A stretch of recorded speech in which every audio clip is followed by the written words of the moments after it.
بسم اللہ الرحمن الرحیم۔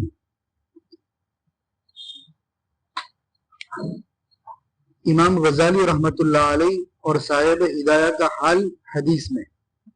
حضرت شاہ اسماعیل شہید رحمۃ اللہ علیہ نے ابقات میں تحریر فرمایا ہے کہ امام غزالی رحمۃ اللہ علیہ اور صاحب ہدایہ پر باوجود تبحر علمی کے حدیث کا صحت و سقم مخفی رہا۔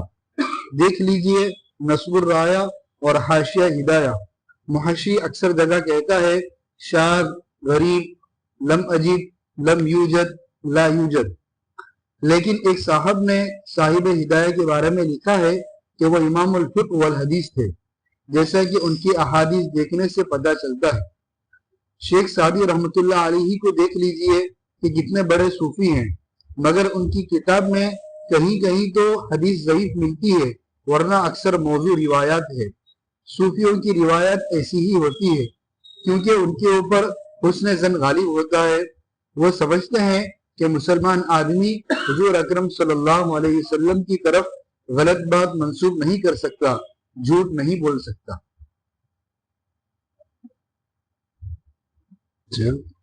بخاری شریف میں 20 روایت کے سب راوی حنفی ہیں۔ ارشاد فرمایا کہ بخاری شریف میں 22 حدیث ثلاثی ہے، ان میں سے 20 احادیث ایسی ہے جن میں راوی سب حنفی ہیں اور 2 حدیثوں میں غیر حنفی ہیں۔ اسی طرح امام بخاری رحمۃ اللہ علیہ کے استاد امام احمد بن حنبل رحمۃ اللہ علیہ ہے، مگر پوری بخاری شریف میں صرف 4 جگہ امام احمد کا نام ہے، حالانکہ امام احمد بہت بڑے محدث ہے۔ امام بخاری رحمۃ اللہ علیہ نے ان کا تذکرہ صرف 4 جگہ کیا ہے، جن کی تفصیل ملفوظات قسم صفحہ 110 پر آ رہی ہے، ملاحظہ کر لیا جائے۔ اور شور ہے کہ بخاری شریف امام ابو حنیفہ رحمۃ اللہ علیہ کی روایت سے خالی ہے، حالانکہ امام شافعی رحمۃ اللہ علیہ کی بھی تو کوئی حدیث بخاری میں نہیں۔ ایک کتاب ہے علامہ حازمی رحمۃ اللہ علیہ کی شروط الائمۃ الخمسہ، اس پر حاشیہ ہے علامہ زاہد کوثری رحمۃ اللہ علیہ کا۔ وہ حاشیہ کتاب کے مقابلے میں بہت عمدہ ہے اور صرف اسی مسئلے پر ہے کہ امام ابو حنیفہ اور امام شافعی رحمہ اللہ کی احادیث بخاری میں کیوں نہیں ہے۔ حفاظت و کتابت حدیث۔ اللہ تعالیٰ نے حضور اکرم صلی اللہ علیہ وسلم کو جو دین عطا فرمایا اس کے متعلق ارشاد فرمایا الیوم اکملت لکم دینکم، آج میں نے تمہارے لیے دین کو کامل کر دیا۔ جس دین کو اللہ تعالیٰ کامل کر دے اس کے کمال میں کیا قصور ہو سکتا ہے۔ اسی لیے اس امت نے اس دین کی پوری حفاظت کی۔ حضور اکرم صلی اللہ علیہ وسلم کی زبان سے جتنے الفاظ نکلے سب کو محفوظ کیا۔ اعمال جتنے آپ صلی اللہ علیہ وسلم سے صادر ہوئے ان سب کو بھی محفوظ کیا۔ دور اول میں احادیث کی حفاظت کے لیے یہ شکل نہیں تھی کہ کتابیں لکھی جائے اس طرح سے آپ کے سامنے لکھی ہوئی ہے کہ ان میں ابواب ہیں، فصول ہیں، یہ کچھ نہیں تھا، بلکہ جو کچھ آپ صلی اللہ علیہ وسلم کی زبان مبارک سے صادر ہوا اس کو جمع کیا۔ بعض لکھتے بھی تھے اور بعض صرف زبانی یاد کرتے تھے، اور جمع بھی اس طریقے سے کیا کہ کوئی چیز باقی نہ رہی۔ صحابہ کرام کا احادیث کو پھیلانا۔ حضرت تمیم داری رضی اللہ تعالیٰ عنہ ہفتے میں ایک مرتبہ کھڑے ہو کر حضور صلی اللہ علیہ وسلم کی احادیث کو مسجد نبوی میں بیان فرماتے تھے۔ حضرت ابو ہریرہ رضی اللہ تعالیٰ عنہ حضور صلی اللہ علیہ وسلم کی مسجد میں روزانہ منبر پر ہاتھ رکھ کر بیان فرمایا کرتے تھے، سمعت صاحب هذا القبر صلی اللہ علیہ وسلم کان یقول کذا۔ حضرت عبداللہ ابن مسعود رضی اللہ تعالیٰ عنہ اپنے مکان پر ہفتوں میں ایک مرتبہ اجتماع کرتے تھے۔ اس طرح ان حضرات نے حضور صلی اللہ علیہ وسلم کی احادیث کو پھیلایا، خوب پھیلایا۔ حضرت سعد بن ابی وقاص رضی اللہ تعالیٰ عنہ کوفہ کے گورنر تھے، وہاں سے حضرت عمر رضی اللہ تعالیٰ عنہ کو لکھتے ہیں کہ یہاں عبداللہ ابن مسعود رضی اللہ تعالیٰ عنہ کو بھیج دیجئے، ان کی ضرورت ہے۔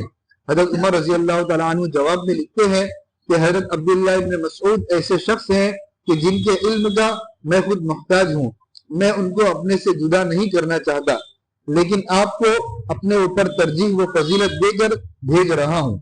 چنانچہ حضرت عبداللہ ابن مسعود 1000 طلبہ کی جماعت اپنے ساتھ لے کر گئے۔ انہوں نے وہاں جا کر احادیث کو بیان کرنا اور سنانا شروع کیا۔ کوئی کسی مسجد میں بیٹھ گیا، کوئی کسی میدان میں، کوئی کسی درخت کے نیچے بیٹھ گیا اور احادیث بیان کرتے رہے۔ محدثین کی احادیث پر محنت۔ امام طبرانی رحمت اللہ علیہ نے اپنی 2 عمر احادیث کے حاصل کرنے میں صرف کی۔ کس نے؟ امام طبرانی امام طبرانی رحمت اللہ علیہ نے اپنی 2 عمر احادیث کے حاصل کرنے میں صرف کی۔ اس طرح اللہ تعالیٰ نے اس دین کو محفوظ فرمایا۔ طریقہ ان کا یہ تھا کہ ایک محدث نے احادیث بیان کرنا شروع کی، حاضرین اور سامعین سن رہے ہیں، لکھ رہے ہیں۔ اس سے بحث نہیں کہ کون سے باب کی حدیث ہے، کون سی قسم کی حدیث ہے، بلکہ جو کچھ سامنے آتا ہے اس کو لکھ لیتے ہیں۔ اس لیے کہ وہ کتاب تو ہوتی نہیں تھی، اپنے حافظے میں جو حدیثیں یاد ہے اسی حدیث کو جیسے جیسے یاد آتی رہی وہ بیان کرتے رہے۔ ان حضرات کا بڑا احسان ہے جنہوں نے اتنی محنت کر کے تمام حدیثیں جمع کر دی۔ اس کے بعد کچھ اور محنت شروع ہوئی، ابواب متعین کیے گئے، فلاں باب، تاکہ اس کے مناسب احادیث ایک جگہ جمع کی جائے۔ اس طریقے پر جمع ہوئی، یہاں تک کہ یہ آپ کی صحاح ستہ کا زمانہ آ گیا تو اور زیادہ تحقیق سامنے رکھی گئی۔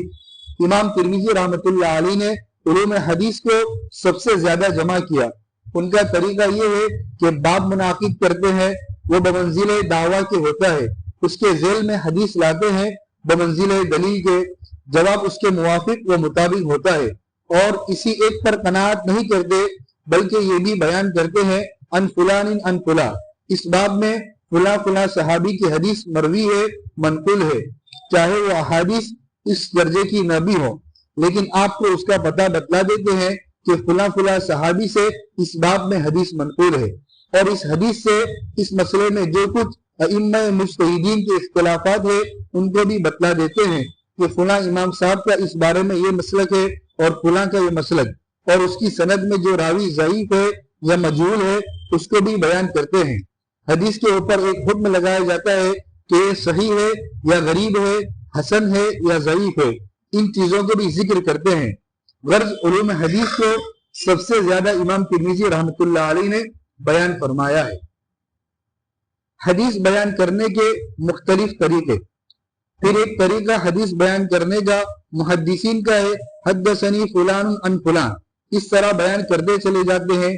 ایک طریقہ فقہا کا ہے، خاص کر امام ابو حنیفہ رحمت اللہ علیہ کا، عامتاً اس طرح نہیں کرتے حدثنی فلان عن فلان، بلکہ حدیث سے کوئی مسئلہ ثابت ہوتا ہے اس کو بصورت قانون بیان کرتے ہیں کہ مسئلہ یہ ہے، یعنی حدیث نہیں بیان کرتے کہ حدیث سے جو مسئلہ ثابت ہوا وہ مسئلہ ہی بیان کرتے ہیں۔ جی، جیسے کسی بزرگ کے متعلق جب آپ ان کی خدمت میں ملاقات کے لیے جائیں، ان کا کوئی خادم یہ کہے کہ مجھ سے فلاں شخص نے بیان کیا، ان سے فلاں شخص نے بیان کیا، اس وقت ملاقات نہیں ہو سکتی۔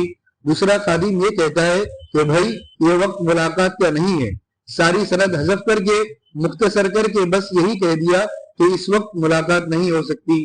یہ بات بیان نہیں کی کہ مجھ سے فلاں نے بیان کیا، فلانے سے فلانے نے بیان کیا، بس ضابطۂ کلیہ بیان کر دیا۔ یہی چیز فقہا نے بیان کی ہے، یہ بھی حدیث ہے۔ اس کے متعلق حضرت شاہ ولی اللہ صاحب رحمۃ اللہ علیہ نے ازالۃ الخفا میں فرمایا، حضرت شاہ ولی اللہ رحمۃ اللہ تعالی علیہ کی کتاب ہے ازالۃ الخفا عن خلافت الخلفاء، پوری فارسی زبان میں ہے۔ حضرت شاہ صاحب رحمۃ اللہ تعالی علیہ کے زمانے میں، اس زمانے جیسے آج کل ہمارے یہاں اردو چلتی ہے اس طریقے سے وہ فارسی چلا کرتی تھی، اس وجہ سے انہوں نے فارسی زبان میں لکھا ہے ازالۃ الخفا عن خلافت الخلفاء۔ جی، امام ابو حنیفہ رحمت اللہ علیہ سے احادیث کے دفتر بھرے ہوئے ہیں۔ اب وہ دفتر کے دفتر کہاں ہیں معلوم نہیں ہوتا، ذرا سی طلب اور تلاش کیجئے، آپ قدوری پڑھیے، جامع صغیر پڑھیے، اور ان میں جو مسائل بھرے پڑے ہیں ان مسائل کو تلاش کر کے دیکھیے، عامتاً وہ متون حدیث ہے۔ مثلا ایک متن ہے اذا استيقظ احدكم من منامه فلا يغمسن يده في الاناء، اگر کوئی آدمی سو کر اٹھا ہوا ہے تو پہلے اپنے ہاتھ کو 3 مرتبہ دھوئے، چاہے ہاتھ کے اوپر کوئی نجاست لگی ہوئی ہو یا نجاست لگی ہوئی نہ ہو، یہ مسئلہ ہے۔ اور یہی حدیث بھی ہے، امام صاحب نے حدیث کر کے اس مسئلے کو بیان نہیں کیا بلکہ وہ مسئلہ ہی بیان کر دیا جو حدیث میں ذکر کیا گیا ہے، تو گویا کہ وہ بھی ایک حدیث ہی ہے۔ جی اس کو نہیں کہیں گے کہ یہ حدیث ہے، بلکہ ایک مسئلہ بیان کر رہے ہیں کہ سو کر اٹھو تو پہلے ہاتھ دھو۔ ایک قانون ہے خدا کا، اس میں راوی مذکور نہیں، راوی کے ذریعے سے یہ حدیث مذکور نہیں، بلکہ ایک چیز اصول کلی ہے۔ اسی طرح اذا خرج الامام فلا صلاۃ ولا کلام، جب امام جمعہ کی نماز کے لیے نکلے جب امام جمعہ کی نماز کے لیے نکلے تو نہ نماز ہے نہ کلام ہے، تم خاموش ہو جاؤ، امام کے خطبے کی طرف متوجہ ہو جاؤ، خطبہ سنو۔ یہ حدیث ہے، زہری سے نقل کیا ہے فتح الباری میں۔ تو امام بخاری نے پوری حدیث نہیں ذکر کی، مسئلہ لکھ دیا کہ بھائی امام جب نکلے تو بات چیت کرنا منع ہے، قرآن کی تلاوت کرنا منع ہے، تسبیح پڑھنا منع ہے، حدیث کر کے نہیں بتایا۔ اس وجہ سے کہتے ہیں کہ امام صاحب کے پاس حدیثیں نہیں ہے، حالانکہ جو الفاظ ذکر کیے گئے وہ سارے حکم سارے کے سارے حدیث ہی کے ہیں۔ اسی طرح لا مہر اقل من 10 دراہم فتح القدیر میں ہے۔ ابن حجر لا مہر اقل من 10 دراہم، عورتوں کے لیے مہر رکھنی چاہیے۔ مہر کتنی ہونی چاہیے؟ کم سے کم اس کی مدت اور اس کی تعداد تو حدیث پاک میں ذکر کی گئی ہے کہ اس سے کم عورت کی مہر مقرر نہیں ہوگی، لیکن زیادہ کے لیے کوئی تعداد مقرر نہیں کی۔ ادا کرنے والا چاہیے اور کیا ہے وہ ہمت چاہیے، بڑی سے بڑی کم مہر بھی رکھ سکتے ہیں، لیکن مہر کے سلسلے میں عامتاً یہ ہے کہ حضور اقدس صلی اللہ علیہ وسلم نے اپنی ازواج مطہرات کی یا حضور اقدس صلی اللہ علیہ وسلم نے اپنی بیٹیوں کی جو مہر مقرر کی ہے، جس کو آج کل ہم مہر شرعی کہتے ہیں، سمجھنا، وہ رکھنا افضل ہے، بہتر ہے، بلکہ اس سے ذرا سا کم رکھے تو اور اچھا ہے۔ تو حضور صلی اللہ علیہ وسلم کی صاحبزادی کے برابر تو ہماری لڑکیاں نہیں ہیں، لیکن ذرا سا کم رکھا جائے تو اور اچھا ہے۔ اور وہ حضور صلی اللہ علیہ وسلم کی 500 درہم ہوا کرتی تھی۔ 500 درہم کو آج کل کی حساب سے گنو اور وہ تو 11 ماشے والا، سمجھا ہے نہیں؟ جی ابن حجر رحمۃ اللہ علیہ نے اس حدیث کو بیان کیا سند کے ساتھ اور فرمایا کہ یہ کم سے کم حسن ہے، اس سے کم درجے کی نہیں ہے، لیکن ہدایہ میں اس کو مسئلہ متن بیان کر دیا گیا ہے کہ 10 درہم سے کم کوئی مہر نہیں ہے۔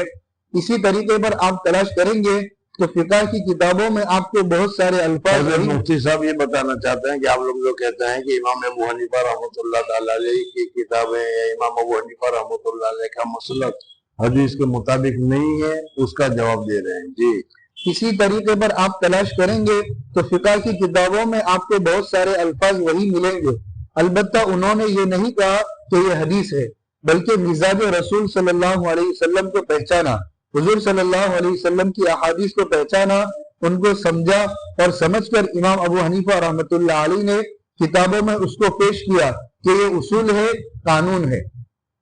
احادیث کے مختلف درجے۔ ایک حدیث وہ ہے جس کا تعلق ایمانیات سے ہے، اس کی سند زیادہ قوی ہونی چاہیے۔ جو اصل چیز ہے اعتقاد، اور اعتقاد وہ چیز ہے کہ ذرا سا بھی اعتقاد میں گڑبڑی ہوئی، ذرا سا بھی اعتقاد غلط ہوا تو آدمی کا ایمان چلا جاتا ہے۔ تو کس کو اعتقاد کے درجے میں رکھا جائے؟ جس کو اعتقاد میں رکھا جائے گا وہ بہت قوی مضبوط ہونا چاہیے۔ اس وجہ سے بتایا گیا ہے کہ جو عقیدہ ہوگا وہ خبر متواتر، خبر متواتر اسے کہتے ہیں کہ ایک زمانے میں جتنے آدمی روایت کرنے والے ہوں کہ سب کا جھوٹ پر متفق ہو جانا محال ہو، 50 آدمی مثلا، اور ہر زمانے میں وہ 50، ادھر اس وقت بھی 50، پھر اس کے بعد بھی 50، پھر اس کے بعد بھی 50، پھر اس کے بعد بھی 50، اس طریقے سے روایت کرنے والے ہوں تو ایسی حدیث کو حدیث مشہور کہتے ہیں۔ حدیث مشہور کے ذریعے سے اعتقاد ثابت ہوگا، اور اگر کوئی حدیث مشہور نہیں ہے تو پھر قرآن پاک کو دیکھا جائے گا، اس لیے کہ قرآن پاک حضور اقدس صلی اللہ علیہ وسلم کے زمانے میں بھی ہزاروں آدمی نے حفظ کیا، اور وہی ہزاروں آدمی کے بعد والے بھی ہزاروں نے، آخر میں بھی ہزاروں نے، اور آج بھی دنیا میں تم دیکھو گے تو ہزاروں حافظ ملیں گے۔ ان سب کا جھوٹ پر متفق ہونا محال ہے۔ اس وجہ سے قرآن پاک کے ذریعے سے جو عقیدہ ثابت ہوگا وہ عقیدہ درست ہوگا۔ جی ایک حدیث وہ ہے جس کا تعلق ایمانیات سے ہے، اس کی سند زیادہ قوی ہونی چاہیے، اس کے راوی بھی اعلیٰ درجے کے ہونے چاہیے، جیسے امام بخاری رحمتullah علیہ نے کتاب الایمان مرتب کی، اس میں سند کے اعتبار سے اعلیٰ درجے کی حدیثیں ہیں۔ اس کے بعد ایسی احادیث جن سے مسائل کا استنباط ہوتا ہے ان کے لیے وہ شرط نہیں، وہ اس سے کم درجے کی ہوگی۔ اس لیے استنباطی روایات کے سلسلے میں تتبع اور تلاش کرنا اور وہ صورت اختیار کرنا جو ایمانیات کی احادیث کے متعلق کی تھی یہ غلط ہے، صحیح نہیں۔ اس سے آگے تفاسیر کا درجہ ہے، تفسیر میں اس سے بھی کم درجے کی حدیث قبول کر لی جاتی ہے، اور اس سے آگے ہے فضائل و مناقب، اس میں اس سے بھی کم درجے کی روایت کو لیا جاتا ہے۔ چنانچہ جو شرائط ایمانیات کی احادیث میں ہے وہ فضائل جو عقائد ایمانیات ون عقائد، جو عقائد کے متعلق روایت ہے وہ بہت ہی اعلیٰ درجے کی، میں نے ابھی بتایا متواتر ہونا چاہیے۔ امام بخاری رحمۃ اللہ تعالیٰ علیہ کا سب سے آخری باب جو بخاری ختم ہوتی ہے اس کو پڑھایا جاتا ہے، اس میں وَنَضَعُ الْمَوَازِينَ الْقِسْطَ لِيَوْمِ الْقِيَامَةِ یہ ذکر کیا ہے۔ بھائی قرآن پاک کی آیت کیوں ذکر کی؟ کہتے ہیں کہ یہ بتانے کے لیے کہ قیامت کے دن ترازو قائم کیے جائیں گے، یہ ہمارا عقیدہ ہے، وہ اس آیت سے ثابت ہوا ہے اور یہ آیت متواتر ہے۔ جی جو شرائط ایمانیات کی احادیث میں ہے وہ فضائل و مناقب میں نہیں پائی جاتی، فضائل اور مناقب میں اس سے کم درجے کی بھی درست ہو جائے گی۔ آپ حضرت بارہ سنتے ہوں گے کہ فضائل میں، فضائل کی چیزوں میں اگر کم درجے کی حدیث ہے، کمزور حدیث ہے، ضعیف حدیث ہے تو ابھی وہ درست ہے۔ اعتراض کرتے ہیں بہت سارے فضائل کی کتابوں کے اوپر کہ اس میں ضعیف حدیث ہیں۔ بھئی ضعیف حدیث ہے تو کیا ہوا، اس سے کوئی عقیدہ تو بتانا مقصود نہیں ہے، اس سے تو فضیلت بتانی ہے، اتنا پڑھو گے تو اتنا ثواب ملے گا، اتنا پڑھو گے تو اتنا ثواب ملے گا۔ تو اس میں کیا، اگر ضعیف حدیث ہے تو کوئی حرج کی بات نہیں، عقیدہ والی بات ہوتی تو ایک بات ضروری تھی۔ جی ان سب سے ادنا وہ روایت ہے جو تاریخ سے متعلق ہے، ان میں تو بعض دفعہ موضوع روایتیں اب اس سلسلے میں جو تاریخ کی جو بہت ساری چیزیں ہیں، تاریخ کے اعتبار سے کہ تاریخ کی جو روایتیں ہیں اس میں بہت گڑبڑ ہوتا ہے۔ ایک آدمی نے کچھ سنا اور اس نے بیان کرنا شروع کر دیا، دوسرے آدمی نے اس واقعے کو دوسرے طریقے سے بیان کیا، تیسرے آدمی نے اس واقعے کو تیسرے طریقے سے بیان کیا۔ آج کل کیا ہے، حضرت امام حسین رضی اللہ تعالیٰ عنہ کی شہادت کا واقعہ ہے، اب وہ کیا ہوا، مکہ سے کیسے چلے، کیوں چلے، کس وجہ سے چلے، کس نے بلایا، یہ بہت ساری چیزیں ہیں، اس میں ہر ایک کی روایتیں الگ الگ آئے گی۔ تو اس وجہ سے تاریخ میں اگر مختلف روایتیں ہیں تو اس میں صحیح ہونا ضروری نہیں ہے، بعض روایتیں ویسے بھی چل پڑی ہوتی ہے۔ جی ان سب سے ادنا وہ روایت ہیں جو تاریخ سے متعلق ہیں، ان میں تو بعض دفعہ موضوع روایتیں بھی نقل کر دیتے ہیں۔ چنانچہ علامہ سیوطی رحمۃ اللہ علیہ حسن المحاضرہ فی اختیار اصول المناظرہ میں ایسی روایتیں بیان کر دیتے ہیں جن کو خود انہوں نے موضوع کہا ہے، خود ہی موضوع کہہ رہے ہیں اور خود ہی کتاب میں نقل بھی کر رہے ہیں۔ جہاں اس کو موضوع کہہ دیا ہے وہیں اس سے استدلال بھی کیا ہے، اسی لیے ہر جگہ کی روایت پر یکساں حکم لگا دینا غلط ہے۔ روایت لینے کے مختلف طریقے، راویوں سے روایت لینے میں اور ان پر جرح کرنے میں بھی طریقے الگ الگ ہیں۔ ایک طریقہ محدثین کا ہے، وہ دیکھتے ہیں کہ حدیث کی روایت کرنے میں کس کا حلقہ بڑا ہوا ہے۔ ایک طریقہ فقہا کا ہے، وہ دیکھتے ہیں کہ حدیث سے استنباط کرنے کی طاقت کس میں زیادہ ہے، تفقہ کس میں زیادہ ہے، وہ اس کو ترجیح دیتے ہیں۔ یعنی محدثین بھی الگ الگ ہوتے ہیں، بعض محدثین کا ہے جیسے امام بخاری ہے، امام مسلم رحمۃ اللہ علیہ، وہ سارے کے سارے محدثین ہیں، لیکن بعض محدث میں تفقہ زیادہ ہوتا ہے، بعض محدثین ہوتے ہیں اس میں تحدیث زیادہ ہوتی ہے، حدیث کی رجحان زیادہ ہوتا ہے۔